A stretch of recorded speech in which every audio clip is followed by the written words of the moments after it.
Selamat siang Bu Sulis, perkenalkan nama saya Jen Maria Kristi dari 12 IPS 3. Pada hari ini saya akan mempresentasikan tentang negara berkembang, yaitu saya memilih negara Mongolia.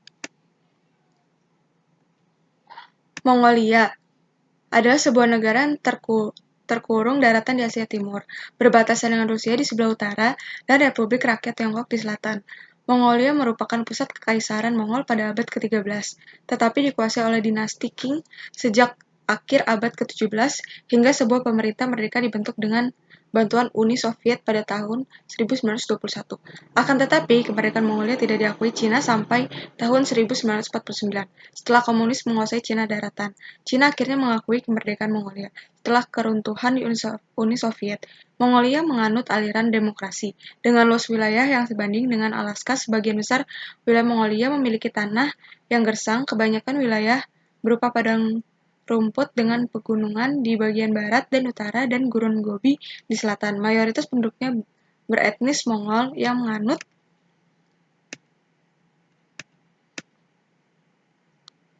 sejarah. Ada periode bangsa Hunun, Hasyungnu, menjadi terkenal di bawah kepemimpinan Maudun Khan dan dinasti Tiongkok yang mengontrol jalur perdagangan di daerah Turkistan. Nah, terus yang kedua ada periode bangsa Qianbi, penduduk bangsa Hunnu bergabung ke wilayah bangsa Qianbi itu pada tahun 136 sampai 181 Masehi.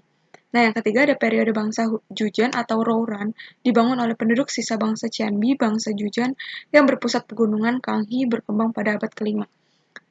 Dan yang keempat ada periode bangsa Uighur. Bangsa Uighur lahir dari bagian bangsa Turkis yang periode 745 Masehi. Uighur mengontrol jalur perdagangan dari Cina hingga ke kawasan Timur Asia. Periode bangsa Khitan, abad ke-10 sampai 12, Mongolia dikuasai Khitan yang berpusat di Sungai Liao, pegunungan Kayangan, dan menguasai wilayah Mongolia pada tahun 924 Masehi. Nah, ada periode Mongol. Abad ke-12, Mongolia dikuasai oleh kerajaan Mongol yang menduduki 3 sungai dan pegunungan Altai hingga sungai Selenge. Nah, yang terakhir ada periode bangsa Tukis. Bangsa Tukis yang dibangun dari pecahan kerajaan Jujan memperluas wilayahnya hingga ke semenanjung Korea dan Tiongkok. Nah, di sini ada geografi. Nah, di gambar yang pertama ada bagian selatan Mongolia adalah Gurun Gobi, sedangkan bagian barat dan utara kebanyakan pegunungan. Nah, ini ada bentang darat Mongolia. Nah, ini adalah kota Ulaanbaatar, kota terbesar sekaligus ibu kota Mongolia. Dengan luas 1000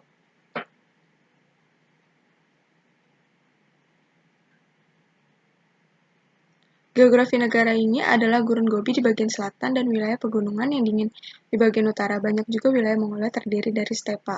Titik tertinggi di Mongolia adalah Bukit Kuiten di Tavan Bok dengan ketinggian 4.374 meter. Kebanyakan wilayah negara ini merasakan panas di musim panas yang sangat dingin di musim dingin. Itu di bulan Januari, suhu rata-ratanya minus 30 Celcius derajat. Ulaanbaatar, ibu kota negara ini, adalah ibu kota negara dengan rata-rata suhu terendah di dunia. Nah, di sini ada politik. Politik Mongolia terkenal pada abad ke-13 di bawah kepemimpinan Genghis Khan karena berhasil menaklukkan berbagai kerajaan di Eurasia. Setelah kematian Genghis Khan, Mongolia dibagi menjadi beberapa negara bagian yang kuat dan terpecah pada abad ke-14. Semua negara bagian kemudian bersatu kembali ke Mongolia awal dan berada di bawah pemerintahan Tiongkok. Pada tahun 1921, atas bantuan Uni Soviet, itu sudah bubar. Mongolia merdeka dari Tiongkok. Sebuah pemerintahan komunis dibentuk pada tahun 1924. Pada era 1990-an, Partai Revolusioner Rakyat Mongolia atau MPRP mengalahkan Koalisi Demokratik atau DUC. Ini merupakan kumpulan dari berbagai partai beraliran demokratis. Koalisi DUC mengalahkan MPRP pada pemilu tahun 1996. Pada pemilu tahun 2000, Parlemen Mongolia dikuasai oleh MPRP. Pada pemilu 2004, DUC dan MPRP membentuk koalisi pemerintahan. Pada 11 Januari 2006, 10 menteri di pemerintahan koalisi mengundurkan diri dan dalam kondisi krisis. Ada 18 menteri di dalam pemerintahan koalisi antara MPRP yang sebelumnya bernama Partai Komunis dan Partai Demokratik yang merupakan payung politik mantan Perdana Menteri Sakya Elbek-Dorj. Partai Demokratik hanya mempunyai 25 anggota parlemen. Nah, di sini ada pembagian administratif. Yang pertama ada Mongolia terbagi dalam 21 provinsi dan satu kota madya setingkat provinsi. Nah, ini ada kota-kotanya. Ada Anghai, Bayan Olgi, Bayang Hongor, Bulgan, Dark-an Ul, Dortmund, Dornogovi, dan lain-lain. Nah, ini ada petanya. Agama. Nah, di gambar samping adalah seorang pemuda Mongolia. Berbagai bentuk samanisme telah banyak dipraktikkan sepanjang sejarah Mongolia sekarang. Karena kepercayaan semacam itu bisa terjadi di kalangan orang nomaden dalam sejarah Asia. Keyakinan semacam itu berangsur-angsur berujung pada Buddhisme Tibet. Namun pendudukan telah meninggalkan tanda pada budaya religius Mongolia dan terus dipraktikkan secara tradisional. Buddhisme Tibet adalah agama yang dominan, namun hal itu ditekan di bawah rezim komunis sampai tahun 1990 dengan hanya satu vihara yang diizinkan tinggal sejak tahun 1990 saat liberalisasi dimulai. Buddhisme telah mengalami kebangkitan kembali. Nah, ini di sini ada agama di Mongolia, populasi berusia 15 ke atas. Nah, ini jumlah agama dan populasinya, datanya. Nah, kalau ini ada data sensus. Ada yang kelompok etnis, Kalik, Kasak, Dorbet, Bait, Buryat, Zaking, Daryanga, Alai Uryankai, Darkhat, Kotogold, Torgun, Kotos. Nah, masih berlanjut di data sensus ada Mianga, Tufan, Barga, Usemich, Eljigin, Sartul, Tafan. Nah, masih berlanjut.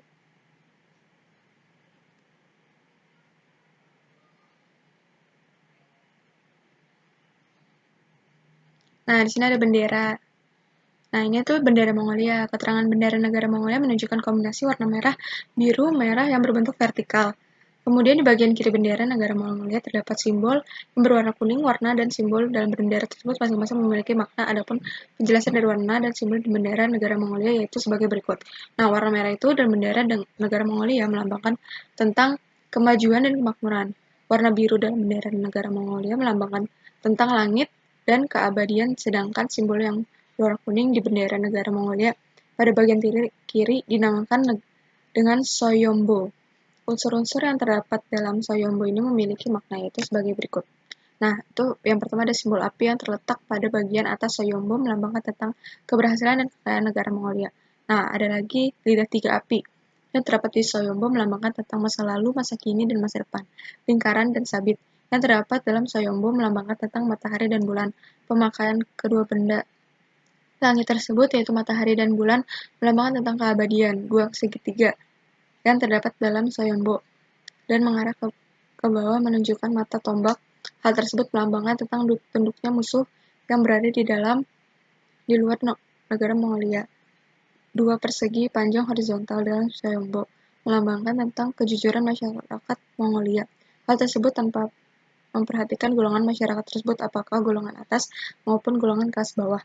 Lingkaran yang terletak di antara dua persegi panjang di dalam Soyombo ini merupakan yin yang.